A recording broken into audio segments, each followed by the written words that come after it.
Thank you so much for such a warm welcome, for getting up early and for coming out.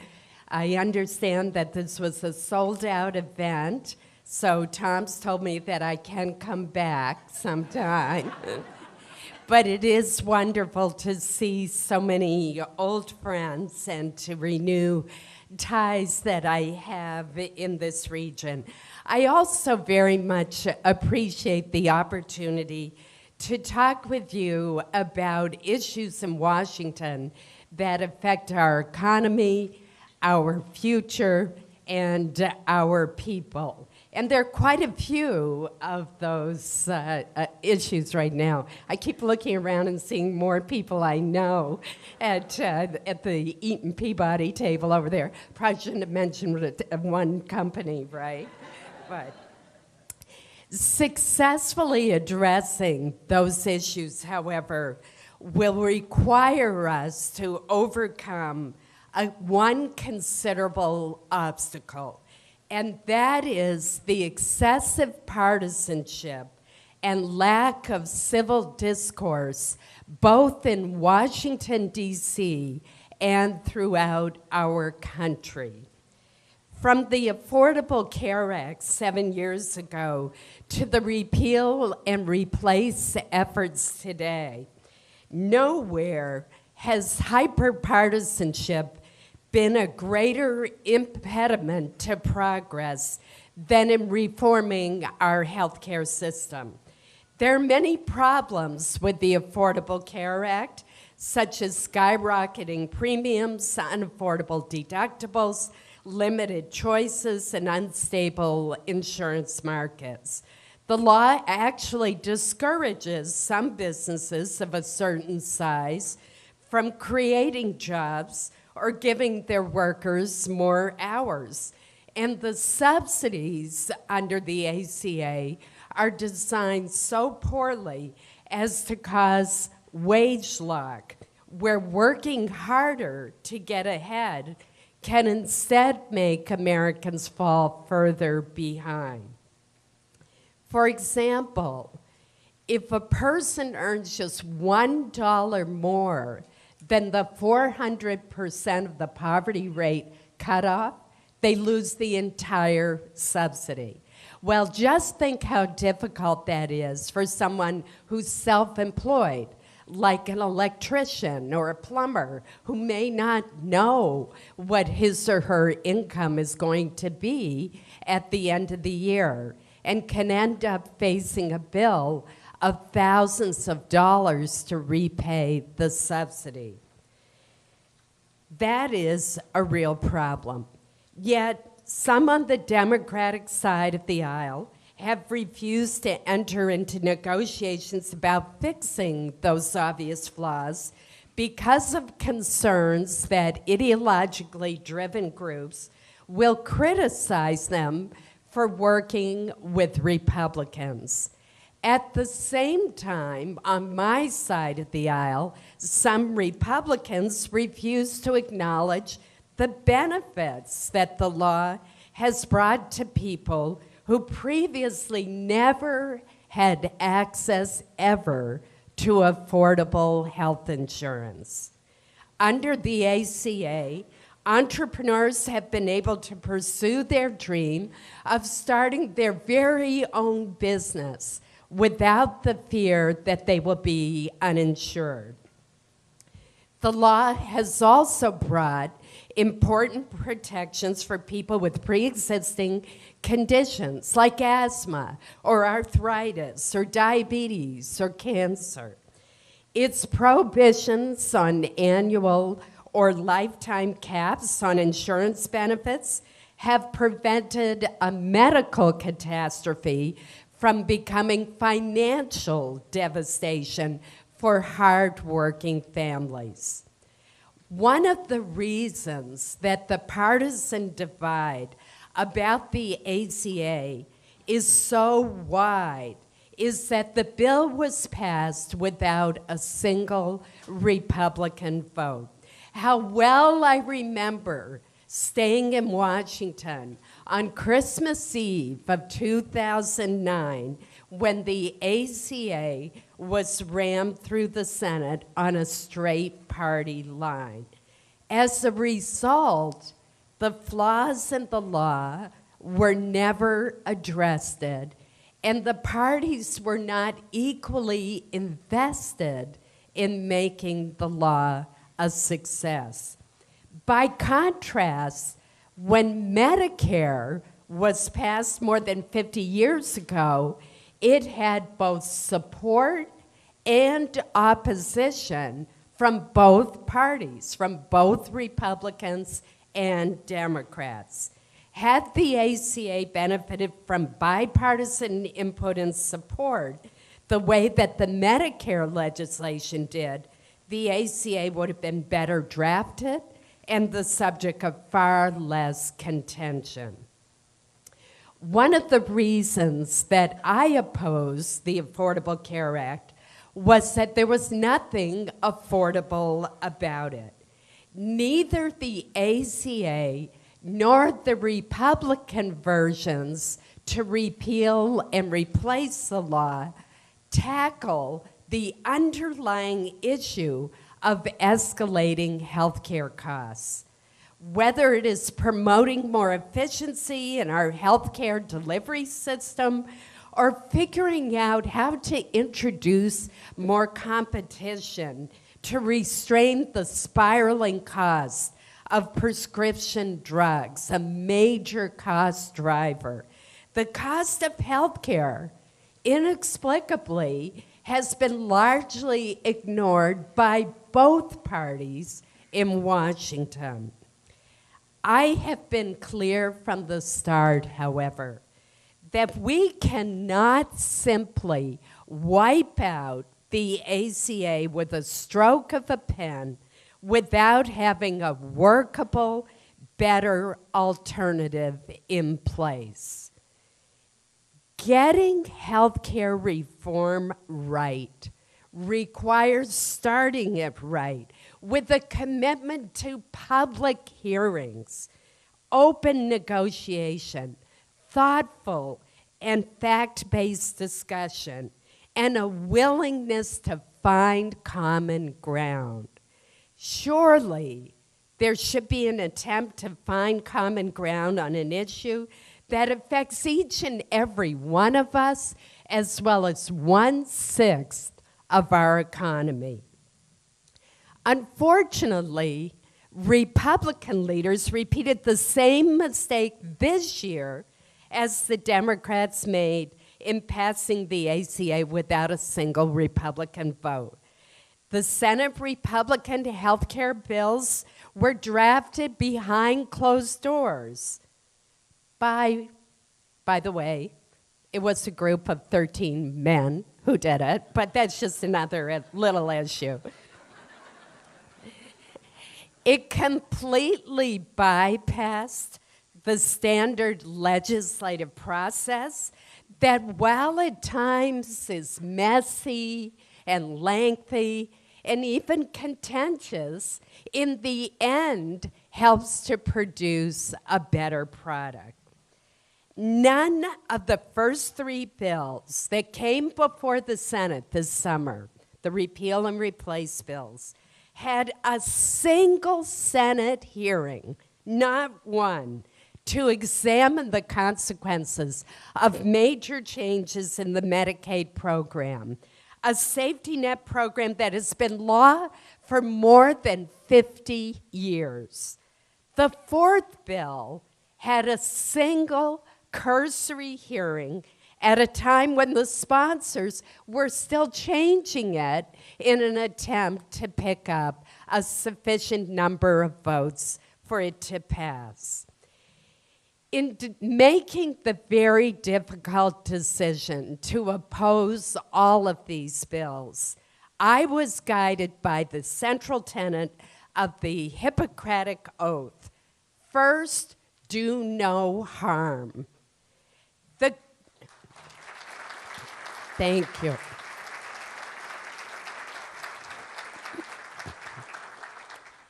The current system is not working for many Americans, but in trying to solve the problem, it's important that we not make matters worse.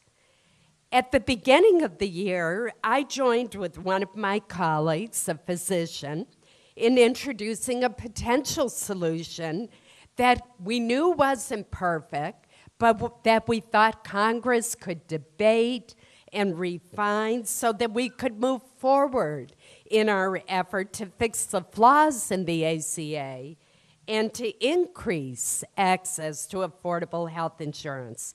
Our bill sought to restrain costs, provide more choices, and restore more authority to states while preserving consumer protections such as those for people with pre-existing conditions and individuals with mental illness or substance abuse problems. Unfortunately, rather than pursuing this approach, the Senate instead took up various partisan versions of repeal legislation that actually would have increased the number of uninsured individuals by between 16 and 32 million. We already still have 28 million individuals uninsured despite the passage of the ACA. This would have added 16 to 32 million to the 28 million. In addition, out-of-pocket costs for many individuals and families would have risen, and older workers in particular would have faced soaring costs. For example, under the so-called skinny repeal bill that was considered by the Senate this summer, premiums for a 60-year-old couple right here in Knox County earning $65,000 a year, purchasing insurance through the ACA marketplace would have seen their premiums soar next year to $37,291. That's more than 57% of their income. And that would have been for the lowest cost silver plan offered in the marketplace. Their deductible would have been $6,700. So think about this. Under this scenario, had this bill become law, this 60-year-old couple living right here would have had to pay $43,991 in premiums plus their deductible. In other words, more than 2/3 of their income before their insurance kicked fully in. So for that couple, health insurance would have been virtually useless. After these bills were defeated in a very dramatic late-night session, when Senator John McCain joined Senator Lisa Murkowski and me in opposition, it seemed as though there were finally a willingness among both parties to sit down and begin to have a serious discussion. By the way, everyone's asked me, when did Lisa and I know that John was going to join us in that critical vote? We had been talking to him earlier in the evening, and all of a sudden, he stopped, looked at both of us, pointed to each of us and said, "You know, you two are right." That felt really good.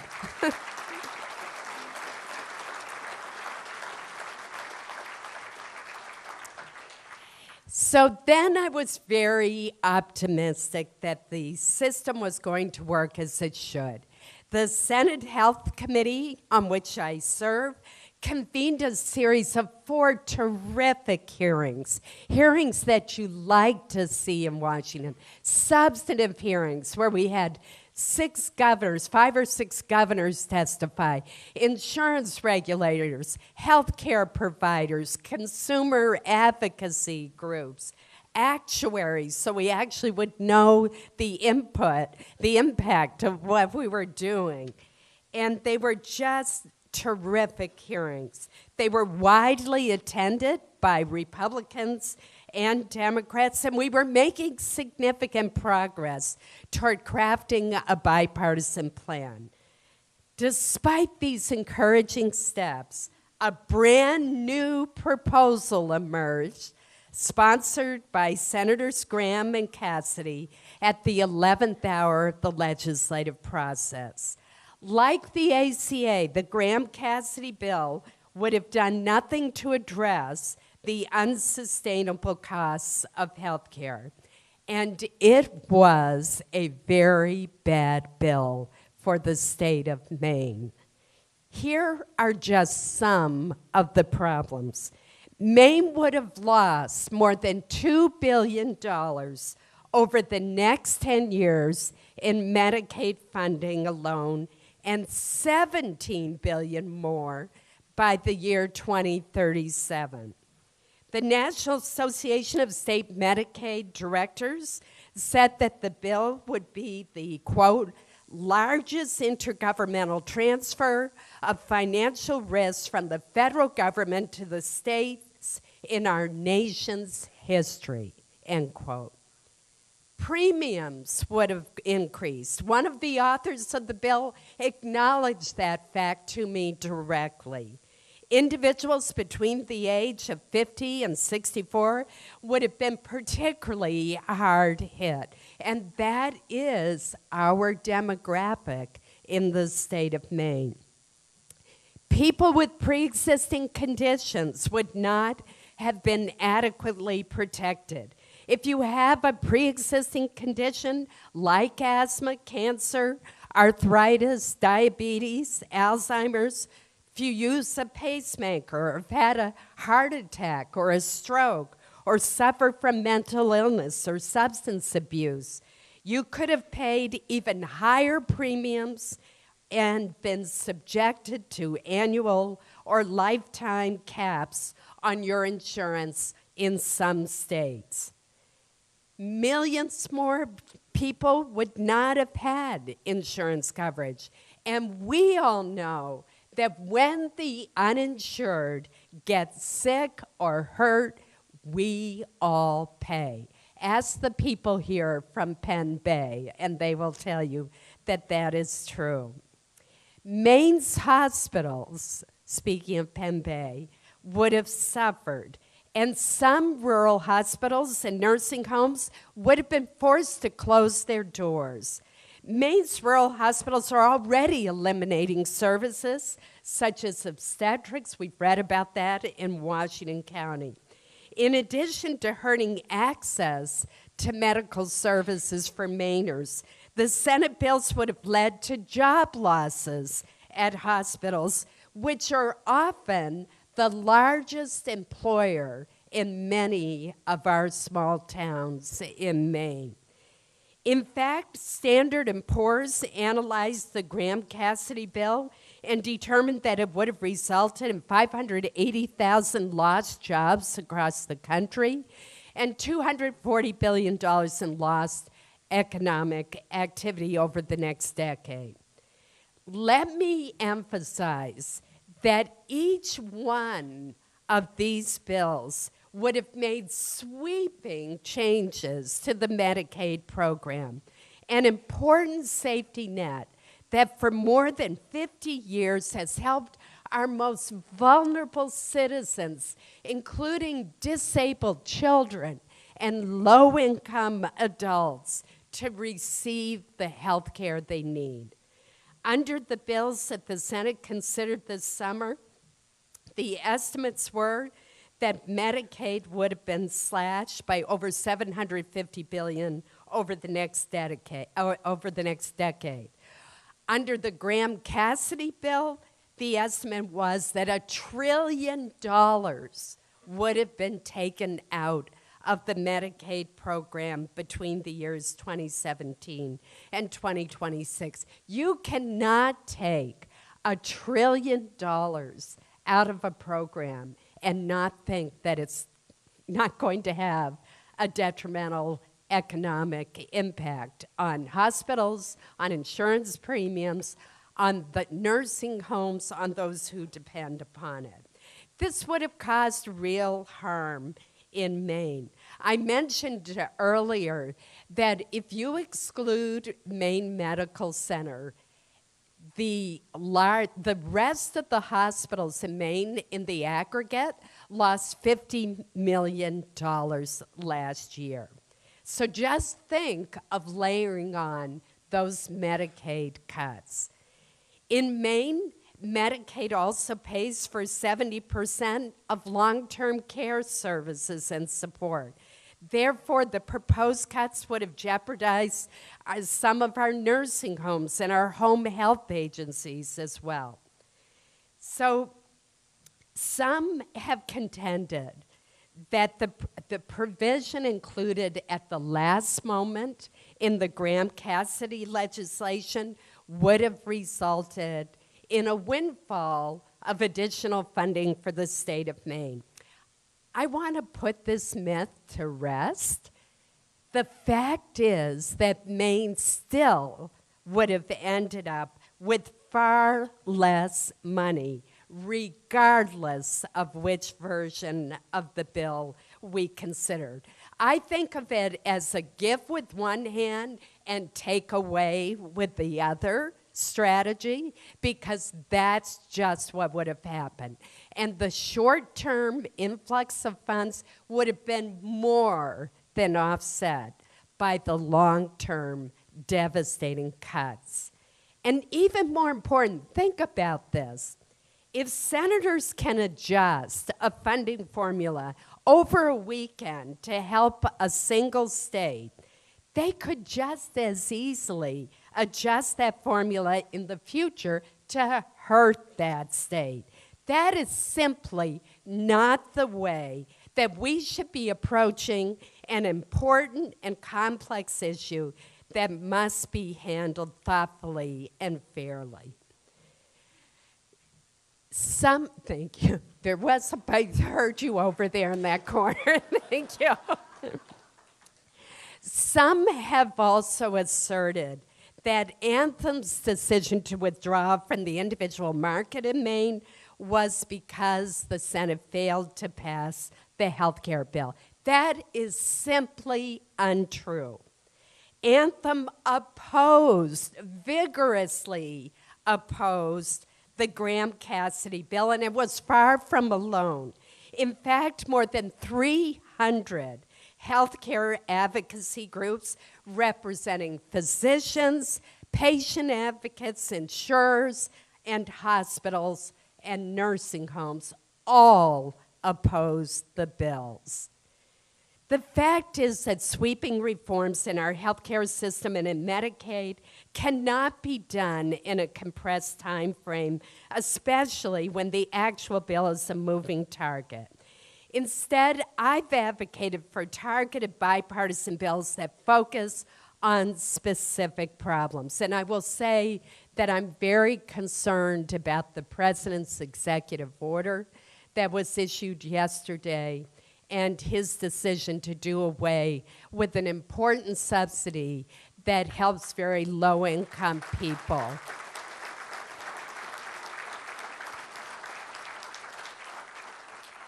So here's what I think we should do in a series of targeted bills. First, we've got to act very quickly to stabilize the insurance markets. And part of that is creating high-risk pools, such as we had in Maine, to provide reinsurance to help control premium costs. And I introduced a bipartisan bill last month to help provide some seed money to states to do that. That would make a difference. On average, the actuaries tell us that it would lower premiums by about 20%. Another flaw that we should correct is the definition of a full-time worker. It should go back to 40 hours a week, not 30. That's consistent with the Fair Labor Standards Act and common sense. And the result has been that employers are cutting hours and workers are making less money. So that should be fixed. we gotta take action to address the cost of healthcare, including looking at the spiraling costs of prescription drugs, increasing transparency, and giving people more control to manage their health care. Last year on the Aging Committee, as its chair, I did a year-long investigation, a bipartisan investigation. We looked at Martin Shkreli. You may have heard his name. He was pretty infamous for buying a drug and increasing the cost overnight by 5,000%, even though he had nothing to do, paid nothing for the R&D on that drug. And Claire McCaskill and I have a bipartisan bill that has actually become law, and it will help increase competition in the marketplace so that it makes it easier for generics to come in. But we need to do more in that area, and I'm looking at a couple of other options as well. The point is, when we're dealing with an issue that affects millions of Americans, we need to understand the consequences of what we're doing, not vote on bills in the middle of the night that have had no substantive hearings and little analysis. We must work together across party lines to develop healthcare reforms. And we must stop allowing partisanship to be a pre-existing condition that prevents meaningful health reform.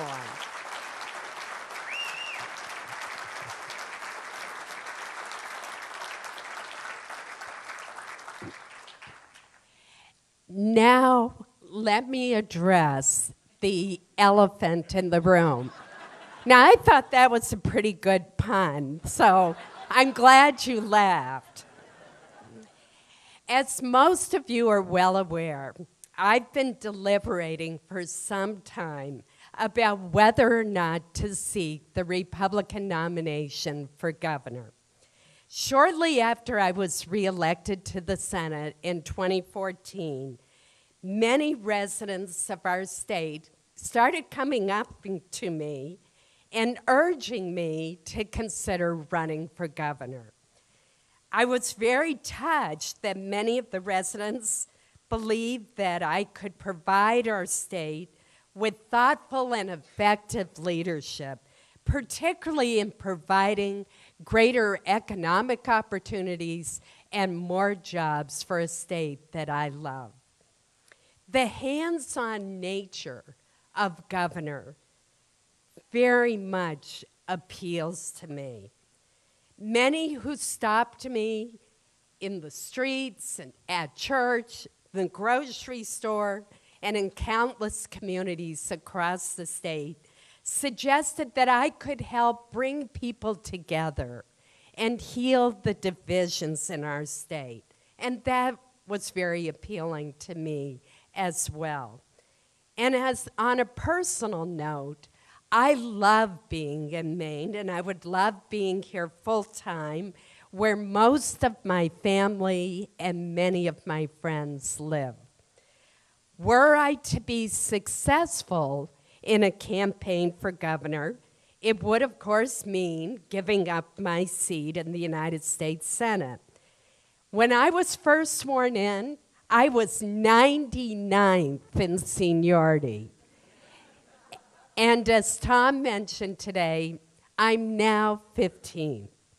I hold a senior position on the powerful Senate Appropriations Committee, where I've been able to accomplish a great deal for the people of our state. My seniority and my persistent advocacy have allowed me to secure funding for important programs, including obtaining funds for vital transportation and community development projects, providing seed money for programs at the University of Maine system and at our community colleges, advocating for Acadia National Park and our national wildlife refuges, ensuring funding for Navy ships constructed at Bath Iron Works and for submarine overhauls at the shipyard in Kittery, pressing for accessible health care for our veterans, and securing research dollars for research on iconic Maine products like our potatoes, blueberries, and lobsters.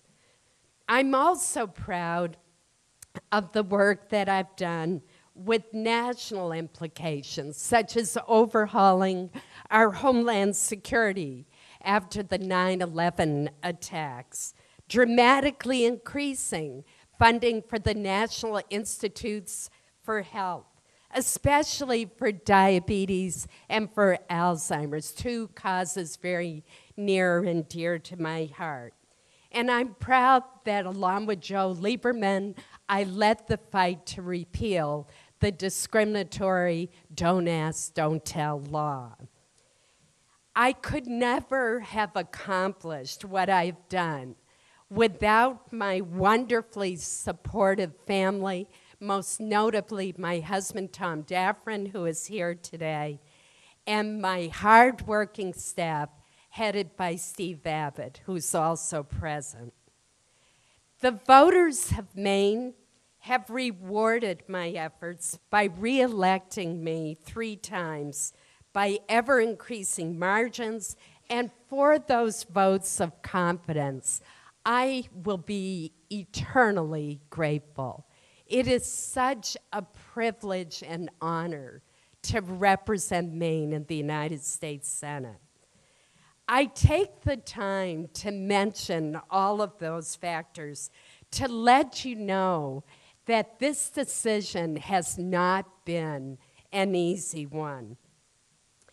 Ultimately, I have been guided by my sense of where I could do the most for the people of Maine and for the nation. These are difficult times for our country, and the Senate reflects the discord and division that characterize our nation today. One of my Senate colleagues wrote me a lovely note urging me to stay in the Senate, and I want to read you just a little bit of what this colleague said. The institution would suffer in your absence. While the temptation might be to walk away and leave the problems to others, there are very few who have the ability to bring about positive change. You are such a person. As I thought, thank you. Thank you. As I thought about this senator's words, I realized how much needs to be done in a divided and troubled Washington if we are to serve the people that we represent effectively. I have demonstrated the ability to work across the aisle, to build coalitions, and to listen to the concerns of the people of my state, my country, and my colleagues. The challenges we face today are enormous, from frustrated families with stagnant wages and expensive health care, to a nuclear-armed North Korea and Russian interference in the very fabric of our democracy, our elections.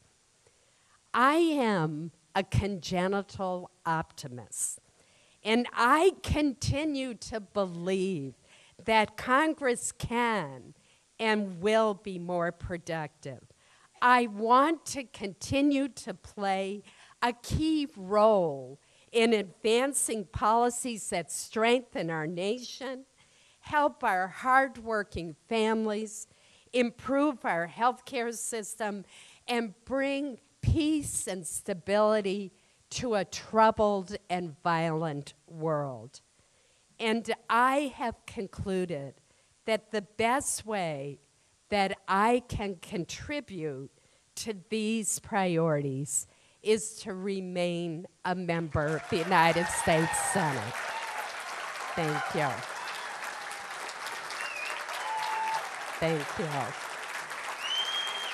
Thank you. Thank you. Thank you.